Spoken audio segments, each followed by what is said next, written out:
Branches आ गई, ये आ गया वेन, क्या आ गई, यहाँ से ब्लड कलेक्शन स्टार्ट हो गई। कितनी चीज क्लियर हो गई? आप देखिए जब ये फाइन ब्रांच बनाती है मेन से तो आर्टरी से आर्टीरियोल क्या कहलाएगा, ये आर्टीरियोल, और ये कहलाएंगी ब्लड कैपिलरीज, और इनके चारों तरफ पाई जाएंगी हमारे सेल्स का ग्रुप।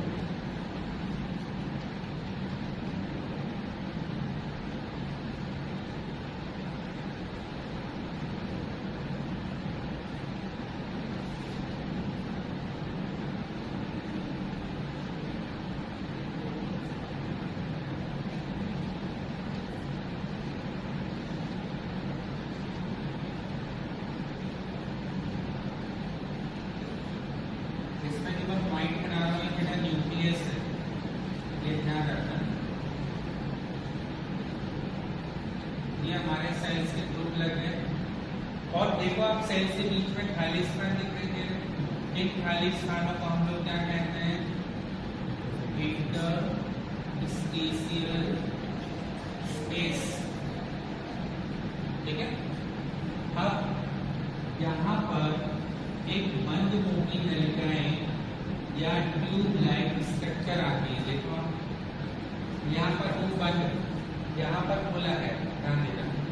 इसी प्रकार इस तरफ भी एक बन जाएगी,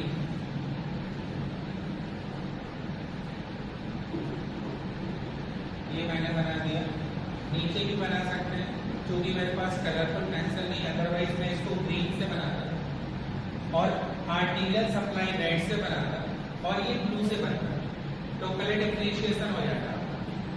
तो जहां तक ब्लड सप्लाई हो रही है, ध्यान देना, जहां तक ब्लड सप्लाई हो रही है वहां तक रेड कलर रहेगा, जहां से कलेक्शन स्टार्ट हो जाएगा वहां से ब्लू कलर रहेगा। ठीक है, तो ब्लड की जो कैपिलरीज है इनकी वॉल इतनी पतली होती है कि आसानी से ब्लड का प्लाज्मा का पानी रिसकर बाहर आने लगता है, और उसी पानी में जुड़ी हुई चीजें बाहर आएंगी सेल्स के लिए। क्या क्या चीज आएगी, न्यूट्रिएंट्स आएंगे, पूरे न्यूट्रिशन प्लस ऑक्सीजन, इतनी चीजें बाहर की तरफ आना शुरू हो जाएंगी चारों तरफ। जब यहाँ से ब्लड आगे जा रहा है, ध्यान देना, ये क्या, ये ब्लड आगे की तरफ फ्लो हो रहा है, ये पूरा ब्लड है। ठीक है, जब ये बाहर पानी आता है बेटा तो खाली स्थानों में रुकने लगेगा, हटने लगेगा, तब हम इस फ्लूइड का नाम देते हैं इंटरस्टिशियल फ्लूइड, ये नाम आ गया। पैथोलॉजी में इसी का नाम होता है extra cellular fluid, ECF, short में क्या कहेंगे, ECF, एक्स्ट्रा सेलुलर फ्लूइड। अब इस एक्स्ट्रा सेलुलर फ्लूइड में न्यूट्रिएंट्स प्लस ऑक्सीजन है, जो किसको मिल रहे हैं, सेल्स। थ्रू डिफ्यूजन सेल्स के अंदर जा रहे हैं और सेल्स के बेस प्रोडक्ट इसी में आ रहे हैं। भाई सेल के अंदर मेटाबॉलिक प्रोसेस चल रही है तो उसमें कार्बन डाइऑक्साइड बनी, वो भी बाहर आएगी, यूरिया यूरिक एसिड है, वो भी बाहर आएंगे, तो बेस प्रोडक्ट होगा इसमें। तो पहले इसमें न्यूट्रिएंट्स था, ऑक्सीजन था, जब सेल ने इसमें अपने वेस्ट प्रोडक्ट डाल दिए तो पानी गंदा हो गया, अब इसको वापस आएगा तो कुछ पानी यहाँ से वापस आना शुरू हो जाता है और ये अपने आप चलता है डिफ्यूजन मेथड से। इसमें ऑस्मोटिक प्रेशर काम करता है। कौन सा प्रेशर काम करता है, ऑस्मोटिक, क्लियर। और इसमें एजी रेशो भी काम करता है, एल्ब्यूमिन ग्लोबुलिन रेशो अनुपात। यदि अनुपात गड़बड़ हो गया तो पानी वापस नहीं जाएगा, तो सूजन आ जाएगा, हाथ पैर का सूजन दिखाई देगा, एडिमा कंडीशन आ जाएगा, स्वेलिंग, इन्फ्लेमेशन जिसे कहते हैं। ठीक है, जब ये पानी वापस आ रहा था तो पूरा का पूरा पानी वापस नहीं आता, क्योंकि कुछ बेस प्रोडक्ट बड़े होते हैं जो इनमें नहीं आ पाते। फिर क्या होता है, ये पानी इन बंद मुंह की नलिकाओं में आना शुरू होता है। इन बंद मुंह की नलिकाओं का नाम होता है लिम्फेटिक कैपिलरीज। क्या नाम है, लिम्फेटिक। ये लिम्फेटिक कैपिलरीज में जब ये extracellular fluid waste product युक्त होकर के वापस आता है तब उसका नाम होता है लिम्फ। ईसीएफ का नाम बदल गया लिम्फ कैपिलरीज में आने के कारण। आप बताओ लिम्फ कैसे बना?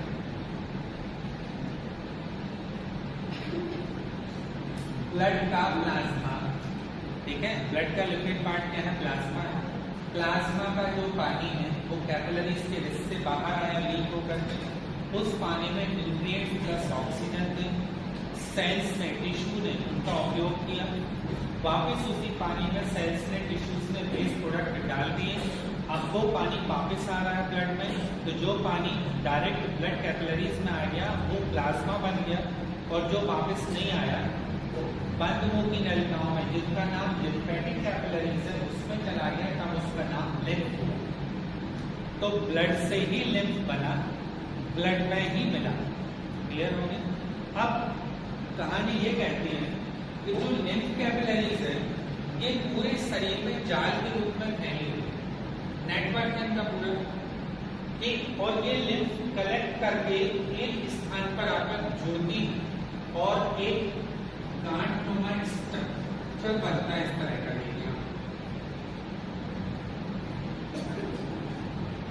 देखिए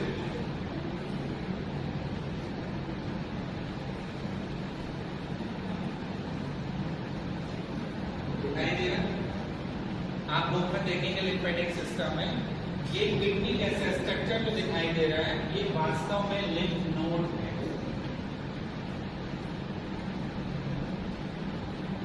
क्या नाम है इसका? Lymph node. और ये जो कैपिलरीज दिखाई दे रही है ना, ये एक कैपिलरी में इससे जोड़ देता हूं, देखिए आप समझ गए? तो ये लिम्फ कलेक्ट करके ले जा रही है कहां पर? लिम्फ नोड में। ऐसी एक लिम्फ नोड में लिम्फ कलेक्ट कर जाने वाली जो कैपिलरीज होती हैं इनको एफरेंट वेसल्स कहते हैं। क्या बोलेंगे? और यहाँ से निकलकर बाहर ले जाने वाली जो होती है उनका नाम इफरेंट वेसल्स, EFFERENT। क्लियर हो गया? तो अब लिम्फ नोड के अंदर कंपार्टमेंट होंगे और इसके अंदर ट्रेविकुली बनेगी इस तरह से,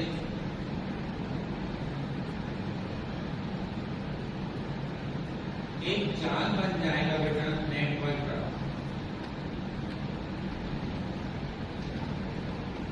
इस जाल में दो तरह की स्थिति होगी, बीच का मेडुला और कॉर्नर का कॉर्टेक्स, जिसके अंदर पाई जाती है सबसे ज्यादा लिम्फोसाइट्स।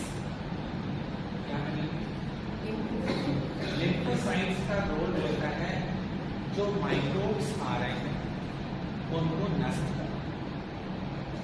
टिश्यू से कलेक्शन करते हुए लिम्फ में बहुत सारे माइक्रोब्स है ना, उन माइक्रोब्स को किल करना, रोकना, लिम्फ को फिल्टर करना और फिल्टर्ड लिम्फ को आगे भेजना।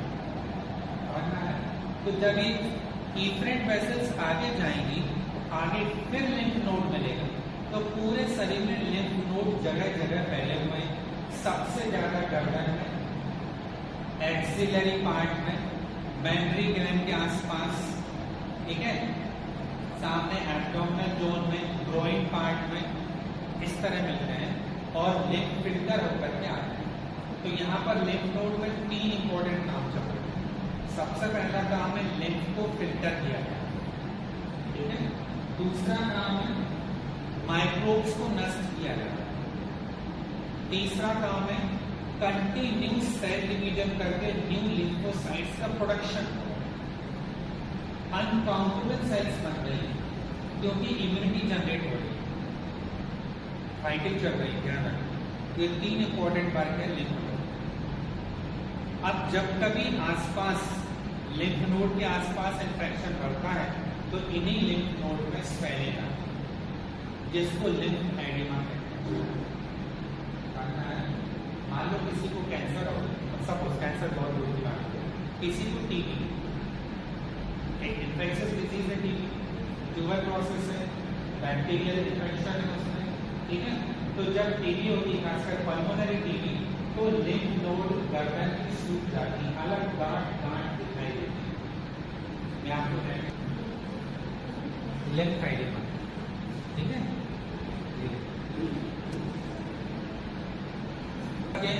ये लिम्फ नोड्स क्या है? लिम्फ नोड्स जगह जगह पर जब लिम्फ कैपिलरीज आकर के ज्वाइंट होकर के एक यूनिफाइड स्ट्रक्चर बनाती है, उसका नाम क्या है? Lymph node. लिम्फ नोड पूरे शरीर में पाए जाते हैं। सबसे ज्यादा किन स्थानों पर है? एक्सिलरी, मेमोरी ग्लैंड के आसपास, सर्वाइकल रीजन में, एब्डोमिनल रोल में और ग्रोइन पार्ट, ठीक है। अब यहाँ कहीं हाथ में प्रॉब्लम होगी, इधर कहीं प्रॉब्लम होगी तो एक्सिलरी लिम्फ नोड में स्वेलिंग आएगी। पैर में चोट लगेगी तो ग्रोइन पार्ट में स्वेलिंग आएगी। तो लिम्फ नोड कलेक्शन किसके?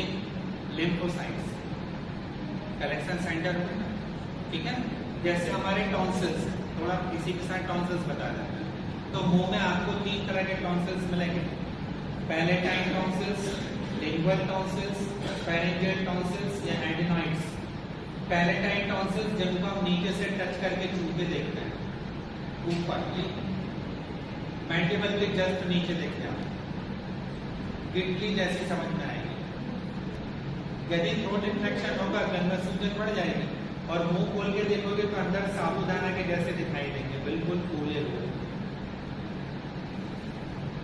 मुंह खोल के देखना आईने में, जीभ को बाहर निकालना, थोड़ा आ बोलना, तो दोनों तरफ नीचे की तरफ साबूदाना के आकार के छोटे छोटे गोल दिखाई देंगे, वो है पैलेटाइन टॉन्सिल। सबसे पहले इन्फेक्शन उसी में आता है, ठीक है। और उन्हीं को सूजन को टॉन्सिलाइटिस कहते हैं। और बच्चों में सबसे ज्यादा टॉन्सिलाइटिस ही होता है तो उनको दूध पीने में निकलने में समस्या आती है, तो दूध पीना बंद कर देते हैं। तो घर की महिलाएं, बुजुर्ग महिलाएं क्या करती हैं? हाथ साफ करके हल्दी का लेप लगा करके अंदर हाथ डाल के उसको दबा देती हैं।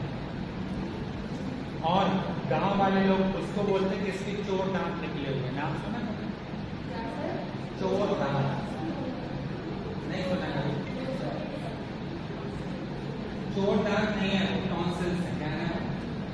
और टॉन्सिल्स में हल्दी के लेप से दबा दिया तो सूजन कम हो गई, बच्चे को रिलैक्स मिल गया और हल्दी एंटीसेप्टिक है तो बच्चे को नुकसान नहीं हुआ और बच्चा दूध पीने लगता है। बड़ों के साथ सबसे अच्छा कागज है, नमकीन पानी। टॉन्सिल सबको होते हैं।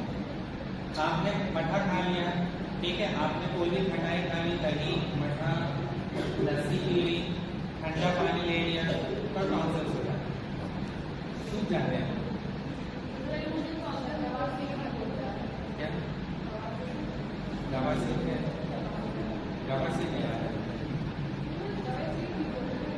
अच्छा, दवाई से ठीक है। हाँ, बैक्टीरियल इन्फेक्शन है ना, तो थ्रोट इन्फेक्शन में सबसे अच्छी मेडिसिन चलती है, एजिथ्रोमाइसिन चलती है, सेफेक्सिन चलती है, सब लोग जानते हैं। आजकल एक और चलती है एमॉक्सिसिलिन, पोटेशियम क्लेवुलिनेट चलती है, नाम सुना? आखिरी दांत तो अलग, वो तो दांत निकलते लास्ट में। 4 मोलर टीथ लास्ट के, 2 नीचे 2 ऊपर, 4 मोलर टीथ होते हैं, उनको अगले दांत कहते हैं। वो 18 से 20 साल की उम्र में निकलते हैं, कुछ नहीं दिक्कत होती, उनका यूज भी नहीं है ज्यादा। आपको सिर्फ समझाने बोला गया है, उसका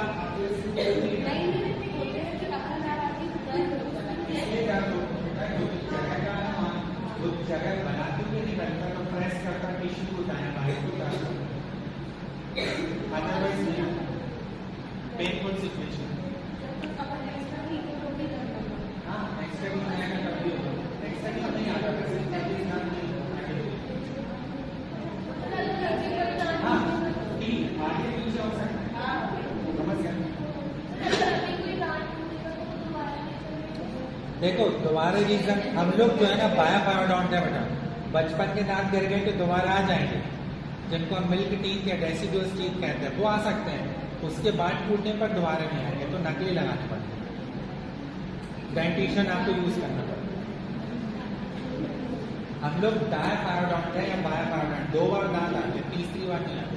रेयर कंडीशन में कोई एक एक्सेप्शन हो सकता है, कि किसी दादी के दांत आ गए या दादाजी के हाथ आ गए, नहीं तो नहीं। ठीक है, क्या बेटा? दांत एक्स्ट्रा नहीं आते, आपके लिमिट नहीं आएंगे, उतने आएंगे तो संख्या में होगा। वो जो आगे पीछे होते हैं वो यहाँ की बनावट के कारण, या तो वो प्रॉपर गिर नहीं पाते, दूसरा निकलना शुरू हो जाता है तो उसको प्रेस करते हैं अंदर या बाहर। गिरने के बाद वहाँ पे भी दांत है और उसके पीछे भी दांत है, छोटा नहीं है। एक्स्ट्रा ग्रोथ हो गई, इसका अपने निकलवा सकते हैं। एक्स्ट्रा ग्रोथ हो गई, उसको निकलवा सकते हैं।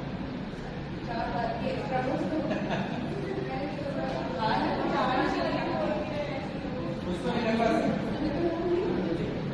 और यदि टीथ ऊपर नीचे दाएं बाएं डेंटिशन प्रॉपर नहीं है ना, तो आप उसमें वायरिंग करा सकते हैं। समझ रहे? वापस आ जाए इधर, इसको वापस आ जाए। देखो बेटा, अब ध्यान से सुनना। लिम्फ कैपिलरी से होता हुआ, लिम्फ वेसल्स से होता हुआ कहाँ पहुंचता है? Lymphatic duct.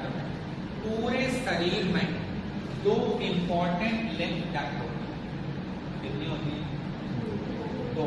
ध्यान से सुनना।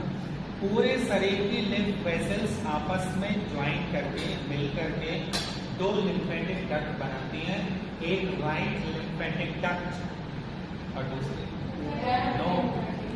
कंफ्यूजन हो गया क्योंकि राइट है तो लेफ्ट आप तुरंत बोलोगे, इसलिए तो मैं रोक गया था। सेकेंड है थोरेसिक लिम्फेटिक डक्ट। क्या नाम है? तो right lymphatic duct right hand से ब्लड सारी लिम्फ कलेक्ट करके ला रही है, इतने हिस्से से कर रही है कलेक्ट। ये हमारा ये वाला हिस्सा, ये वाला हिस्सा और ये वाला हिस्सा, इतना राइट लिम्फेटिक डक्ट का एरिया है। बाकी बचा थोरेसिक डक्ट। क्लियर हो गया? और ये दोनों ही डक्ट अपने अपने तरफ की लेफ्ट और राइट सब क्लेवियन वेन में अपना अपना लिम्फ डाल देते हैं। क्लियर? अल्टीमेटली लिम्फ ब्लड में ही मिला। किसमें मिला? बताओ, मैंने क्या क्या बताया? आप बताओ क्या क्या बता दिया? पूरे शरीर के टिश्यूज से, ऑल बॉडी ऑर्गन्स के टिश्यूज से लिम्फ कलेक्ट होकर के कौन कलेक्ट कर रहा है? Lymph capillaries. फिर लिम्फ कैपिलरीज उस लिम्फ को लेकर के कहाँ जा रहे हैं? Lymph nodes. कहाँ जा रहे हैं? लिम्फ नोड्स से, डिफरेंट लिम्फ नोड्स से होते हुए सारे लिम्फ वेसल्स आपस में लिम्फेटिक डक्ट में जुड़ते हैं। कहाँ जुड़े? और 2 lymphatic duct, right lymphatic duct और थोरेसिक डक्ट। क्लियर हो गया? राइट लिम्फेटिक डक्ट अपना पूरा लिम्फ राइट सबक्लेवियन वेन में डालती है। थोरेसिक लिम्फेटिक डक्ट अपना पूरा लिम्फ लेफ्ट सबक्लेवियन वेन में डालती है। और राइट और लेफ्ट सबक्लेवियन वेन आपस में जुड़कर क्या बनाती है?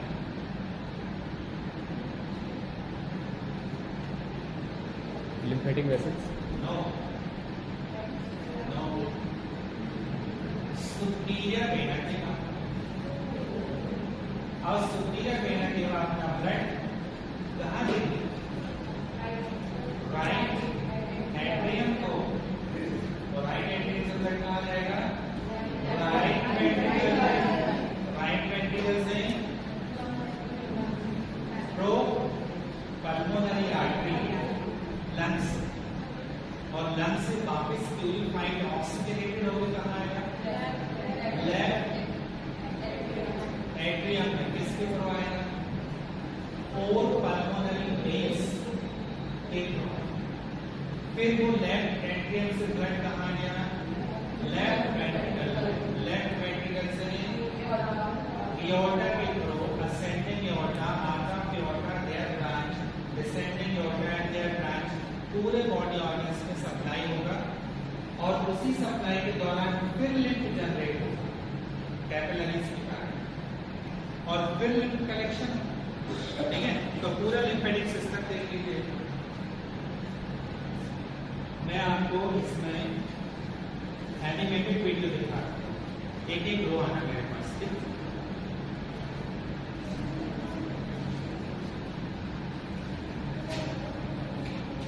आ जाओ।